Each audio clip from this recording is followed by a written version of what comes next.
আমার বন্ধুগণ, কোরআনুল কারীম এমন একটা কিতাব যে তার নিজের পরিচয় নিজেই দিতে পারে। এখন যদি আমরা এই কোরআনের কাছে একের পর এক প্রশ্ন করি, কোরআন কম্পিউটারের চাইতেও দ্রুত গতিতে তার উত্তর দিতে পারে কি পারে না? পারে কি পারে না? পারে। সম্মানিত প্রিয় ভাইরা আমার, আমরা যদি এখন কোরআনকে প্রশ্ন করি, ও কোরআন, তোমার বাড়ি কোথায়, কোথা থেকে তুমি এসেছো, এই প্রশ্ন যদি করি, কোরআনকে জবাব দিতে পারবে? পারবে বলে মনে হয়? কোরআনের কাছে যদি আপনি প্রশ্ন করেন, ও কোরআন, তোমার বাড়ি কোথায়, কোথা থেকে তুমি এসেছো, তাহলে আপনার এই প্রশ্নের জবাব দিতে কোরআন এক সেকেন্ডও সময় নেবে না, কোরআন সাথে সাথে জবাব দিয়ে দিবে। কোরআনুল কারীম বলবে, বাল হুয়া কুরআনুম মাজিদুম ফি লাওহিম মাহফুজ।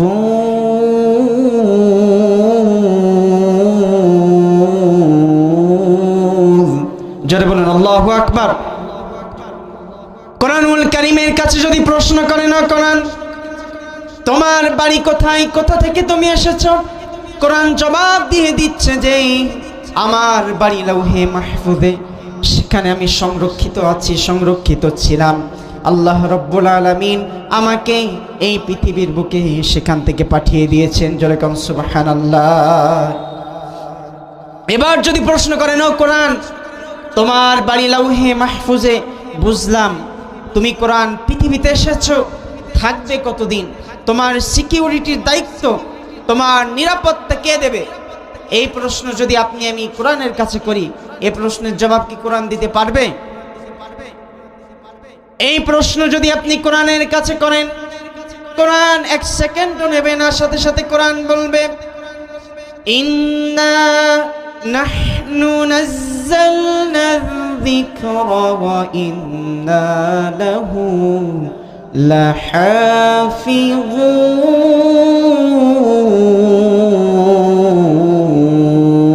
লাহাফিজুন। কোরআনুল কারীমের কাছে যদি প্রশ্ন করেন, না কোরআন, তোমার সিকিউরিটির দায়িত্ব কে দেবে, তুমি কতদিন পৃথিবীতে থাকবে, কোরআন সাথে সাথে জবাব দিয়ে দিল। কোরআন বলছে, আমি কোরআন পৃথিবীতে এসেছি, আমাকে যিনি পাঠিয়েছেন তিনি বলছেন, ইন্না নাহনু নাযালনা যিকরা, নিশ্চয় আমি এই জিকিরকে নাজিল করেছি। এখানে জিকির বলতে কোরআনকে বোঝানো হয়েছে। কোরআনের অসংখ্য নাম আছে, যেমন আল কোরআন, আল কিতাব, আল ফুরকান, কিতাবুল মুবিন, আয-যিকর, এভাবে অসংখ্য নাম আছে। তার মধ্যে জিকির একটা কোরআনের নাম। জোরে কেন আল্লাহু আকবার। আল্লাহ বলছেন যে, ইন্না নাহনু নাযালনা যিকরা, নিশ্চয় আমি এই জিকিরকে অর্থাৎ এই কোরআনকে আমি নাজিল করেছি। এর সংরক্ষণের দায়িত্ব দুনিয়ার কাউকে আমি দেই নাই, কোরআন সংরক্ষণের দায়িত্ব আমি আল্লাহ নিজেই নিয়েছি। জোরে কেন আল্লাহু আকবার। তাহলে কোরআন সংরক্ষণ করবেন কে? যিনি নাজিল করেছেন তিনি নিজেই সংরক্ষণের দায়িত্ব নিয়েছেন। তাহলে পৃথিবীর যত রাম বাম আর যত অপশক্তি, এই কোরআনের বিরোধিতাকারী যত মানুষ, এই কোরআনকে যদি এই পৃথিবী থেকে মুছে ফেলে দিতে চায়, তবুও কি কোরআনের একটা পৃষ্ঠা তো দূরে যাক, একটা আয়াত তো দূরে যাক, একটা শব্দ তো দূরে যাক, একটা নোক্তা পর্যন্ত মুছে ফেলা সম্ভব নয়। কথা বলেন ঠিক কিনা? কেননা কোরআন সংরক্ষণের দায়িত্ব তিনিই নিয়েছেন, কোরআন নাজিল করেছেন যিনি। জোরে কেন আল্লাহু আকবার। আল্লাহ রাব্বুল আলামিন সূরাতুস সফের ভিতরে বলছেন, ইউরিদুনা লিইউতফিউ নূরাল্লাহি বিআফওয়াহিহিম ওয়াল্লাহু মুতিম্মু নূরিহি ওয়ালাউ কারিহাল কাফিরুন।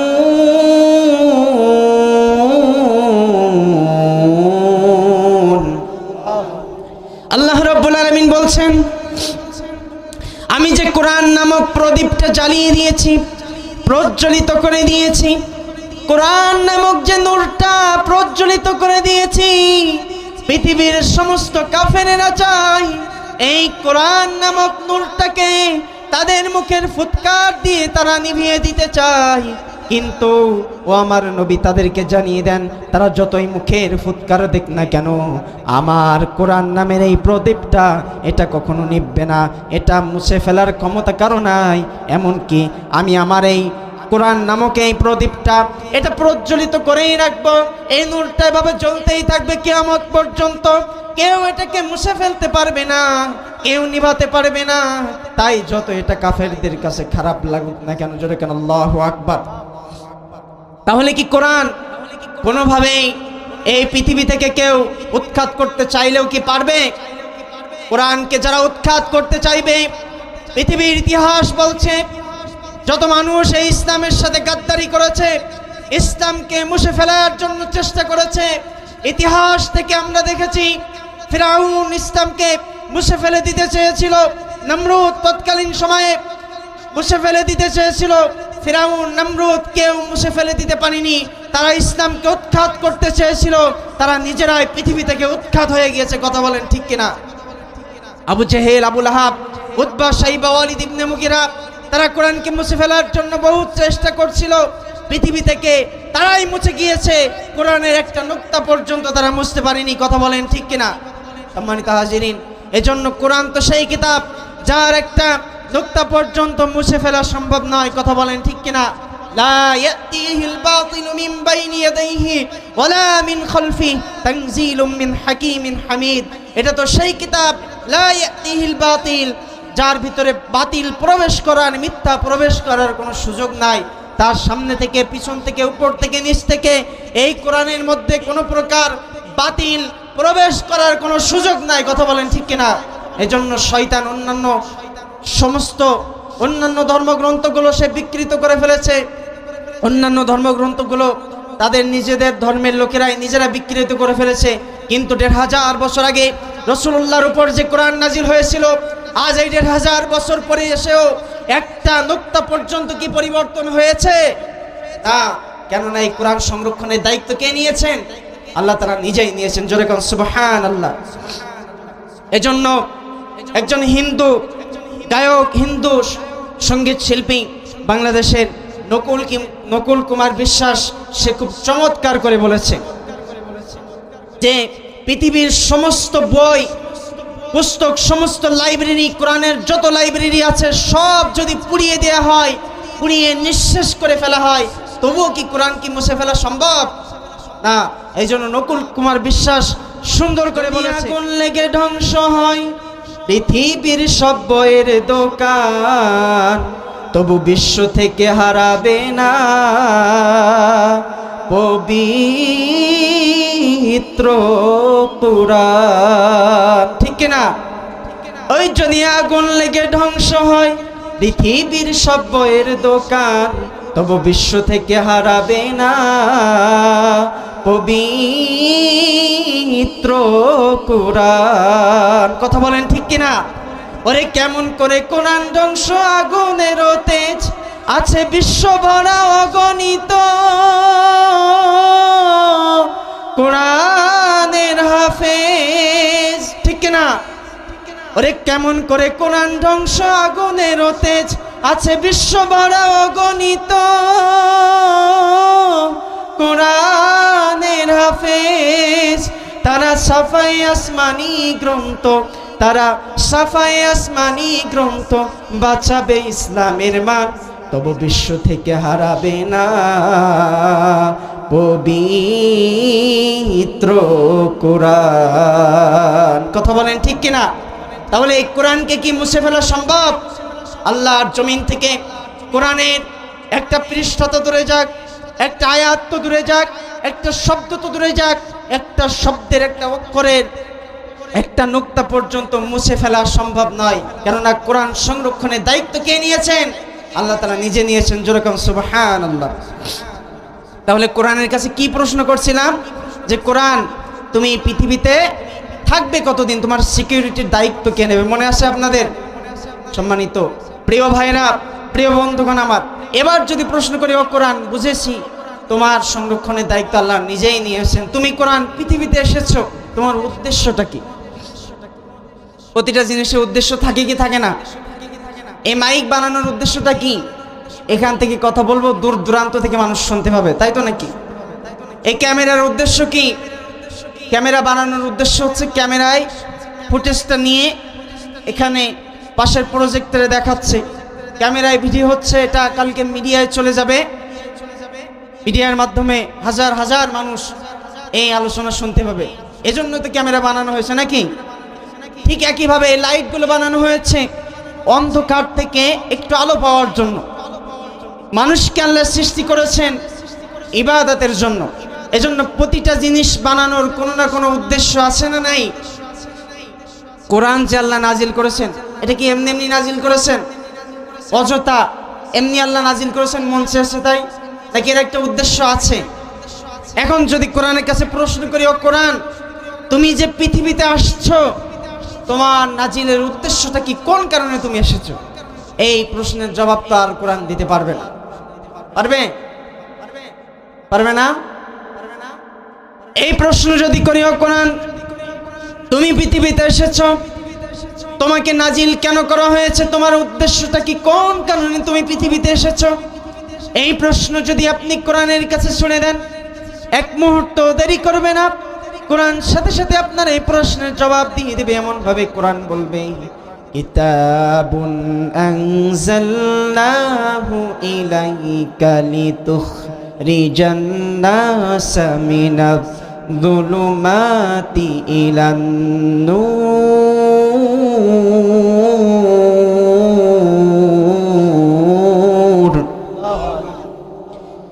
কোরআন বলছে, আমি পৃথিবীতে এমনি এমনি নাজিল হই নাই, আমার একটা উদ্দেশ্য আছে। আমি কোরআন পৃথিবীতে জন্য নাজিল হয়েছে। আল্লাহ বলছেন, কিতাবুন আনজালনা, আমি কোরআনকে, এই কিতাবকে জন্য নাজিল করেছি, লিতুখরিজান নাসা মিনাজ যুলুমাতি ইলান নূর, যত অন্ধকারে পথে থাকা, সমস্ত অন্ধকারে পথে থাকা সমস্ত মানুষদেরকে আলোর দিকে নিয়ে আসার জন্য আমি কোরআন নাজিল করেছি। জোরে কোন সুবহানাল্লাহ। এই অন্ধকার মানে কি রাতের অন্ধকার না, গুনাহের অন্ধকার, যুলুমাত গুনাহের অন্ধকার। আল্লাহর কোরআন ব্যতীত বাকি যত পথ মত আছে সব অন্ধকার, ঠিক কিনা? আল্লাহর কোরআন ব্যতীত, আল্লাহর দেয়া পন্থা ব্যতীত বাকি যত পথ মত, যত যা কিছু আছে, তন্ত্র মন্ত্র, সব কিছু হচ্ছে অন্ধকার। কথা বলেন ঠিক কিনা? আল্লাহ তাআলা বলছেন যে এই অন্ধকারে পথে থাকা, গুনাহের পথে নিমজ্জিত সমস্ত মানুষদেরকে কোরআনের দাওয়াত দিয়ে অন্ধকারে পথে থাকা মানুষদেরকে আলোর দিকে নিয়ে আসার জন্য, দি ডার্কনেস ইনটু দি লাইট, অন্ধকারে পথে থাকা সমস্ত মানুষদেরকে আলোর দিকে নিয়ে আসার জন্য আমি আল্লাহ কোরআন নাজিল করেছি। জোরে কোন সুবহানাল্লাহ।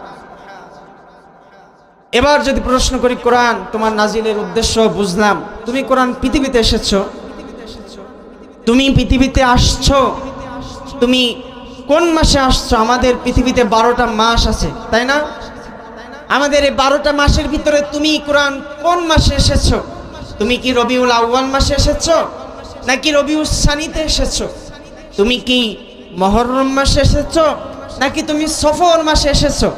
এই প্রশ্ন যদি আমরা কোরআনের কাছে করি, এই প্রশ্নের জবাব তা দিতে পারবে না। পারবে?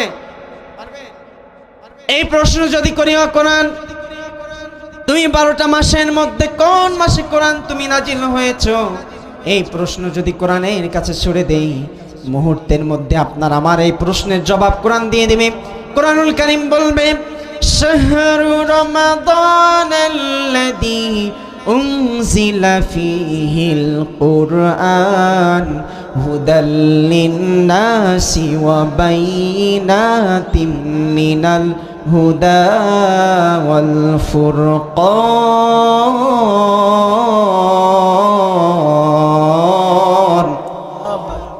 কোরআনুল কারীম বলছে, আমি কোরআন রবিউল আউয়াল মাসে আসি নাই, রবিউল সানিতেও আসি নাই, আমি কোরআন মুহররম মাসে আসি নাই, সফর মাসেও আসি নাই, আমি 12টা মাসের এমন একটা মহিমান্বিত পবিত্র মাসে এসেছি, যে মাসে আল্লাহ তাআলার কোনো বান্দা যদি একটা নফল ইবাদত করে, তাহলে 70টা নফল ইবাদতের সওয়াব পেয়ে যায়।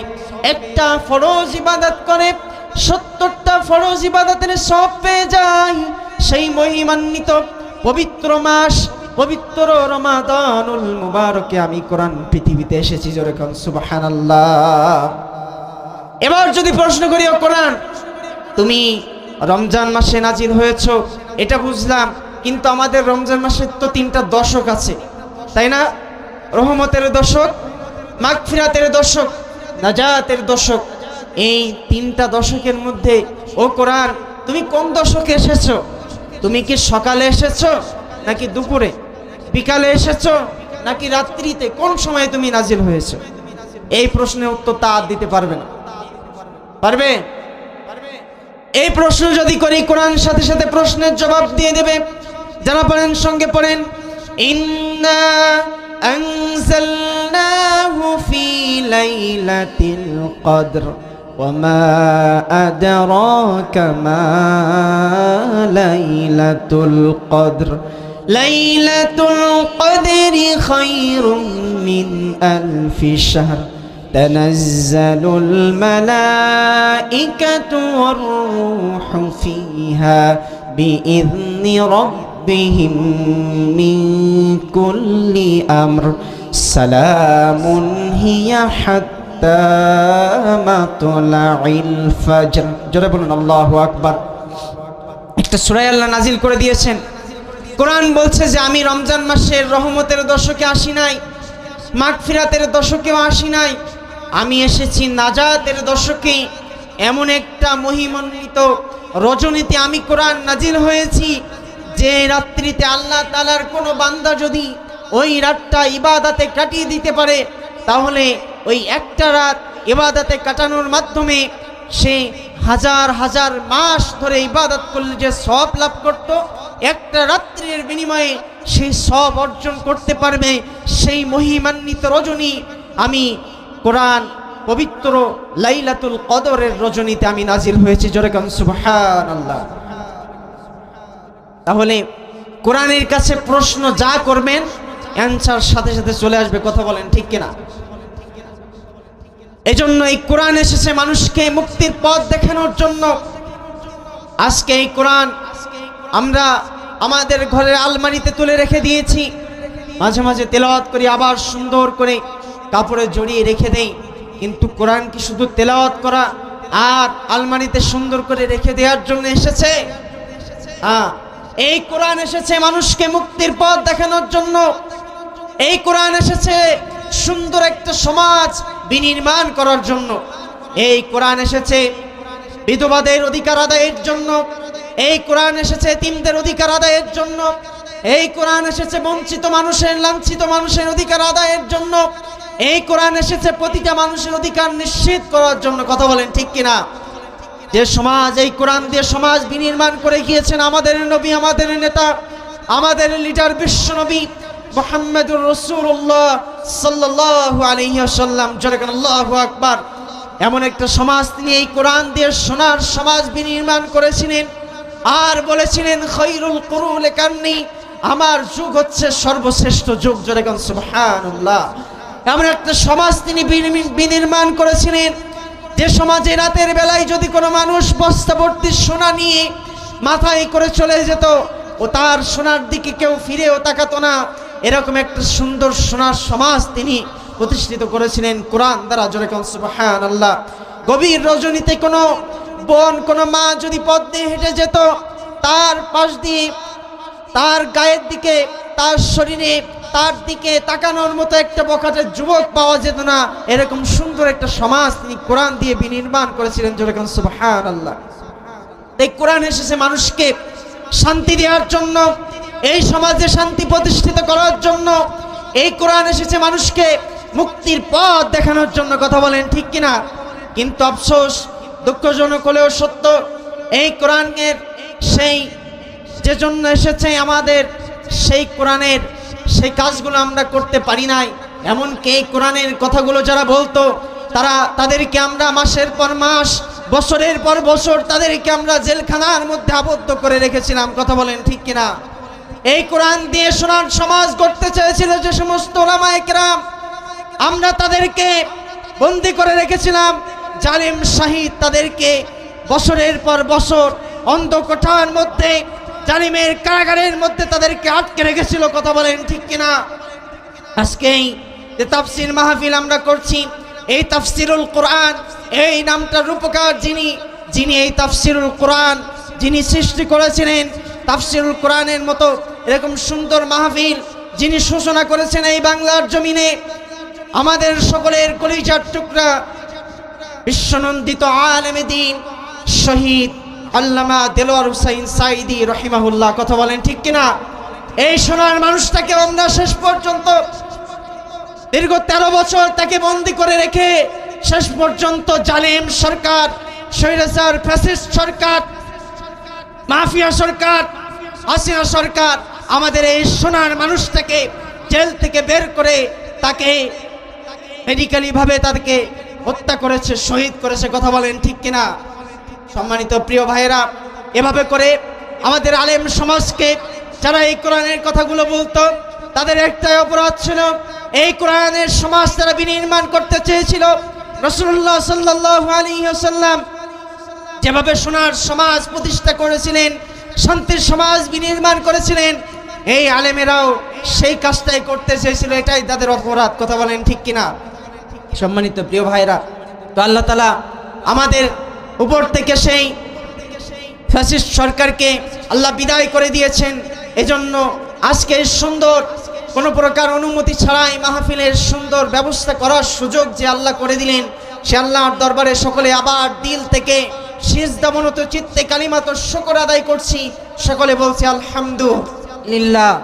কোরআন এসেছে মানুষের মানবতার মুক্তির জন্য, মুক্তির পথ দেখানোর জন্য, মানুষকে অন্ধকারে পথে থাকা মানুষদেরকে আলোর দিকে নিয়ে আসার জন্য, জান্নাতমুখী মানুষ গড়ে তোলার জন্য কোরআন এসেছে। তো এই আসুন আমরা সেই কোরআনের সংস্পর্শে আসি। এই কোরআনের ভিতরে এমন কোনো কথা নাই যা আল্লাহ বলেন নাই, যা তুলে ধরেন নাই। আল্লাহ বলছেন মা ফাররাতনা ফিল কিতাবি মিন শাই। এটা তো সেই কিতাব যার ভিতরে আমি কোনো কিছুই বাদ দেইনি। অর্থাৎ কোরআনের ভিতরে পারিবারিক জীবন, ব্যক্তিগত জীবন, রাজনৈতিক জীবন, সামাজিক জীবন, একেবারে আন্তর্জাতিক জীবন পর্যন্ত যা কিছু দরকার, রান্নাঘর থেকে সুপ্রিম কোর্ট পর্যন্ত যা যা দরকার সব আল্লাহ কোরআনের ভিতরে দিয়েছেন।